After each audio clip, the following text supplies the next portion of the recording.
It's Magic 102.3 and 92.7, the real sound of the DMV. That's Nick Ashford and Valerie Simpson, of course, solid. And I got a solid brother with me today. Love this dude. Etan Thomas is in the studio with us today. Oh, thanks for having me. Man, it's a pleasure to have you, man. Honor. I grew up on you. My man. Well, thank you, bro. Well, it's an honor for me, man. You did 70 years here with the Wizards. 9 years in the NBA overall, right? Yeah. Well, 11 overall. Oh, 11? Yeah, 11 overall. I was hurt for 2 of the years, so 9 seasons. Yeah. But, yeah, it was a blessing. Definitely a blessing. Man. Yeah. You missed the game? Not to travel. Once you get a little older, you have kids and stuff like that, and they don't like you being gone, and little baby girls say, "Why you gotta go?" You know, it's right. It's That's a little tough. tougher, but I'm sure. Playing was fun. It was a blessing. Yeah, it was a blessing. The game has changed a lot. It has. Players like me aren't really, I was just talking to Jahadi White, who's my teammate, and we players like us, we're like the dinosaurs now. It's all different. Everybody the bangers. The bangers. It's just different. Right. Yeah, I was at the game last night, man, and I was watching Gortat. Now Gortat's a banger. Yeah. But at this point, he was out at the free throw line guarding another big. I was like, that wants to shoot threes or something like that. Big's it's just different. Amazing when you see guys 7-footers out at the 3-point line playing defense. It's different. Yeah, it's just different. Man. But that's cool. But it's good to have you, man.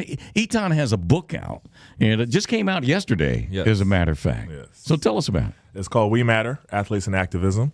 And, I got the chance to really interview a lot of different athletes who are into this activism right now. So athletes from the past like Kareem Abdul-Jabbar and Bill Russell and Oscar Robertson and Mahmoud Abdul-Rauf and John Carlos and all these athletes that I grew up admiring. And then present-day athletes, like Russell Westbrook and Dwayne Wade and Carmelo and right from the Wizards, John Wall and Bradley Beal. And, we're all talking about this thing of activism and this resurgence of activism now. And it's just really, it's beautiful to see so many athletes using their voices and using their platforms. And just really wanted to talk about, what that all was about. Yeah.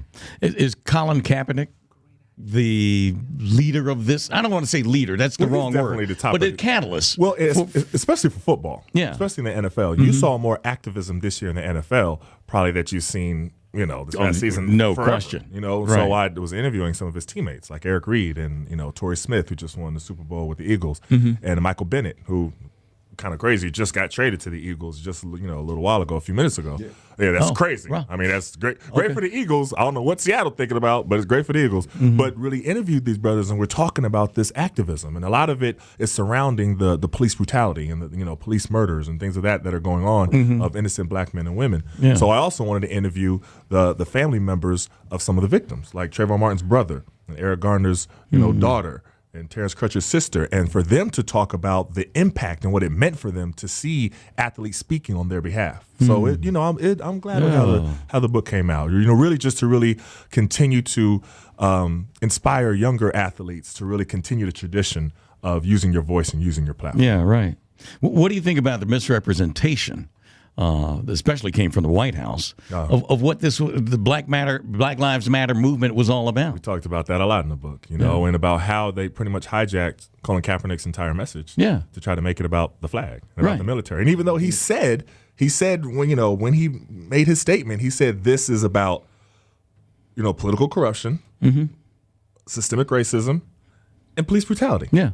You know what I mean? He said, I have family members that are in the military. This is not what this is about. This is about these 3 things in particular. Right. And as soon as he said it, they were like, oh, it's about the flag. It's about the military. You know what I mean? Right. And Eric Reed talked about it in the book, like he said how many times he just wanted to continue repeating, this is not about the flag. It's not about the military.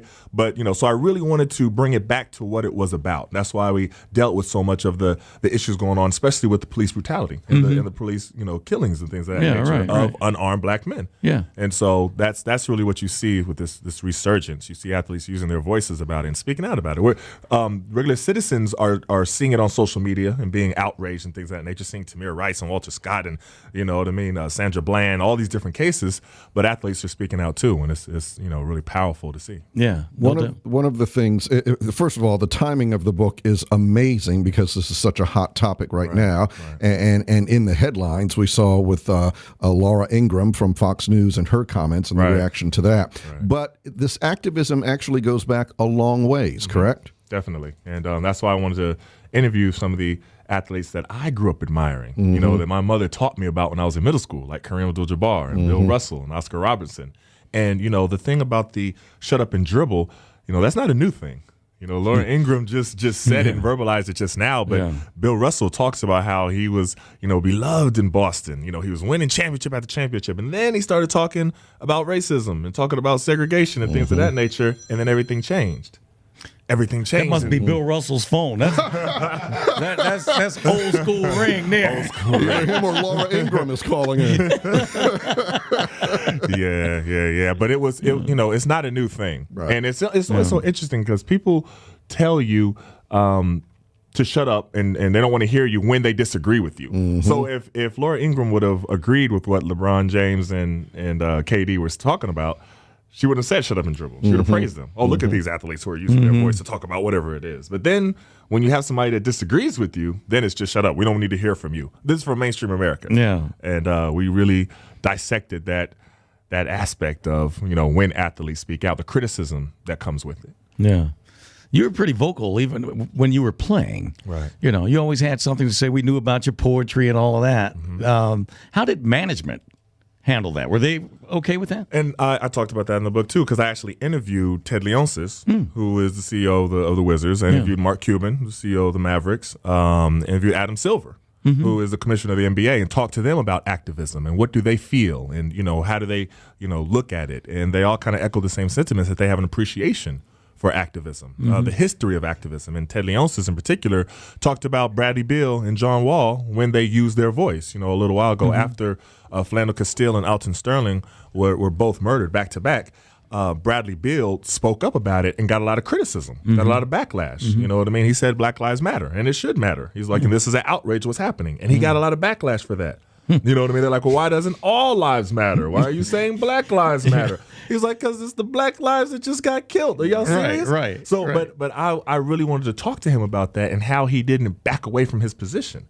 And now with social media, you could have 1 million people criticizing you just like that. Instantaneously. Oh, yeah, immediately. Yeah. And one of the things that Ted Leonsis said is how proud he was of Bradley Beal, that he stood up for what he believed in and used his platform. So I really wanted to show that all the managers, all the management, they're not like Jerry Jones. They're not all like, they do differ. So yeah, I went to the game last night. Ted Leonsis invited me to the game, and I was with him. So spent the whole game talking. He's just one cool guy. Yeah, man. He is. I really like him a lot. Yeah, man. he is. He's a talker too, huh? Yeah. That's what you was trying to say. No. Did he talk your ear off? No. I get you. I got it. Hey, I'm a talker too, bro. That's what I do for a living. I hear you. No question, man. But I always thought that those people that have such a problem understanding Black Lives Matter, if it's just to put one word on the end of that, maybe they would get it. And that word is TOO. T-O-O. Yep. Well, it's not. It's I mean, amazing. It's an amazing discussion to have, or debate to have. When you literally, Black people are being killed by the police, and Black people, are, all these different cases, and then they're, let off, and the police are not charged, not even indicted a lot of times. And you're still having to argue with people about why you're saying Black Lives Matter. They should matter. Right. This shouldn't even be a this discussion. every day. Right. But how could you argue against that? Right. It's question. interesting. Yeah. What do you talk in your book, or what are your thoughts about the level of racism that seems elevated to me since the election in 2016? Of course. And, talked about why it is important for athletes to continue using their voice because of that. And the thing about it is athletes get a lot of attention. And, LeBron James tweets something out, a lot of people hear it. No, right. Steph no Curry doubt. says something, a lot of people hear it. Right. And, with that power, of course, comes great responsibility, but it's great power. Yeah. And in the book, you'll see John Wall talk about how much he was inspired by just watching, LeBron and Chris Paul at the ESPYs, sit there and do what they did in the beginning before. And, that's what I really wanted it to do, to really encourage younger athletes. Because you're seeing this wave of youth using their voices, from Parkland youth right now, and the Baltimore students that just had to walk out, and and it's beautiful to see, and I want to just keep encouraging them, because of course they're going to be criticized, and it's amazing to see how people criticize little 15, 14-year-old teenagers, the level of criticism. But I know. But the way that they're doing it and banding together and using their voices, not just athletes, but all youth. It's a youth movement. Man. It's fantastic. Great to see. And that's really what I wanted to talk about in the book a lot. I saw an administrator in Florida yesterday, and they were dealing with the issue of trying to ban these guns and everything. And she started talking about why we shouldn't listen to the students. Right. And what's next? That they get to graduate at 12 years old. And that's like. How ignorant is this? It's amazing. They don't want to be killed anymore. Right. That's what this is about. No question. No question. And I interviewed Coach Steve Kerr, and he is really passionate about this gun issue, and always has been for personal reasons.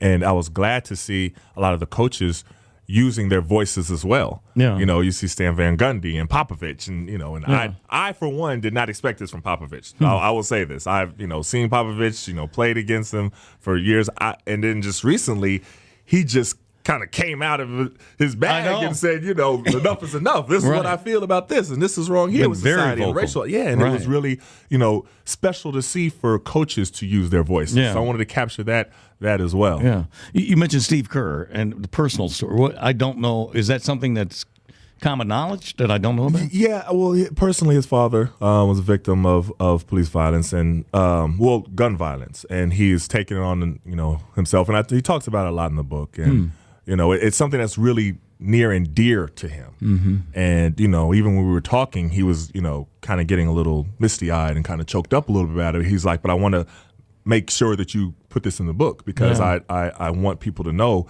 how personal of a topic this is. Yeah. And that's the thing. You hear these people speaking, these public figures speaking about these different cases. It's not just that they just want to interject themselves into the topic of the day. Dwayne Wade's talking about, in the book, he's talking about why he spoke out when Trayvon Martin was killed. And he said, because I have a son. You know what I mean? I put a hoodie on my son. He looked like Trayvon Martin. Right. Absolutely. He said, so this is personal. This is like, and what they did as an entire team to take that stance together as a team and put the hoodies on, at a time where, the Trayvon Martin case wasn't even getting a lot of recognition. You had Roland Martin covering it and maybe, a few other people, but all the local stations weren't covering it. Right. And Javaris, who I interviewed, Trayvon Martin's brother, said if it wasn't for the athletes, a lot of people wouldn't know my brother's name. And I was like, wow, really? And he said, yeah, when I first tried to, the family was first trying to get local stations to cover it, newspapers to cover it, they told them this is another young black man that was killed. This isn't really a story. And I was like, wow, that's what they told you? And he said, yeah, but then after when LeBron James and Dwayne Wade and, you had Kevin Durant and all these different people wearing hoodies and, then people started covering it. But at first, he's like, they didn't want to cover it.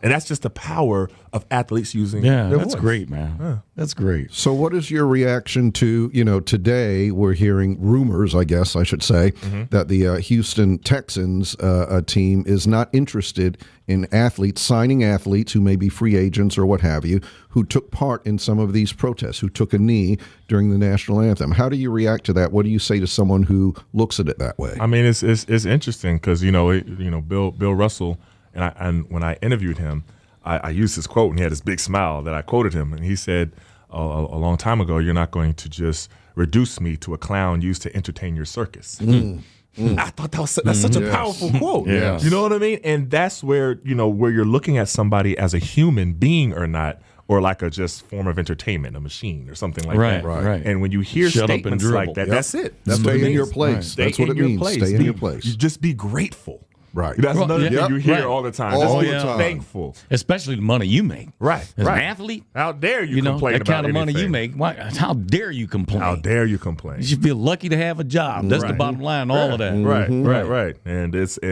this is not a new thing because Kareem's talking about in the book how he heard that same exact thing when he was at UCLA. You know what I mean? At a protest. The same, Bill Russell's, they're all saying the same thing that they said before. Wow. Amazing. Well, it's great that you have access to, that you can go inside and tell all these stories, that you have access to all of these great athletes, man. Oh, it was a blessing. I can't wait to read the book, It was a blessing. I was kind of surprised at all of them. Sometimes it's hard to get to some people, but, the response because of the topic. Yeah. It's so right now, they're like, oh, yes, definitely. Perfect We're timing. glad to talk about this. Yeah. Clear out our schedule. Yeah. And that was great to see. That's great. Again, the book is out now, available in stores as of yesterday, as a matter of fact. Etan Thomas has been our guest. We Matter, Athletes and Activism. Well done, my brother. Thank you. Thanks for having me on the show. Man, again. thanks for coming in. Say hello to your wife. We thought she was coming with you originally. Oh, man, I will bring her next time. Yeah, okay. Definitely. That would be cool, man. Y'all been married, you were telling me, like 13 years. 13 years, yeah, Right. going strong. We met at Syracuse University freshman year. Oh, that's great, man. Going strong. Yeah, It's a blessing. Yeah, no doubt. It's a blessing. Absolutely. All right, Etan Thomas again. Thanks for coming in, bro. Appreciate Thanks again you. for having me. All right, it's 4:40 now here at Magic 102.3 and 92.7.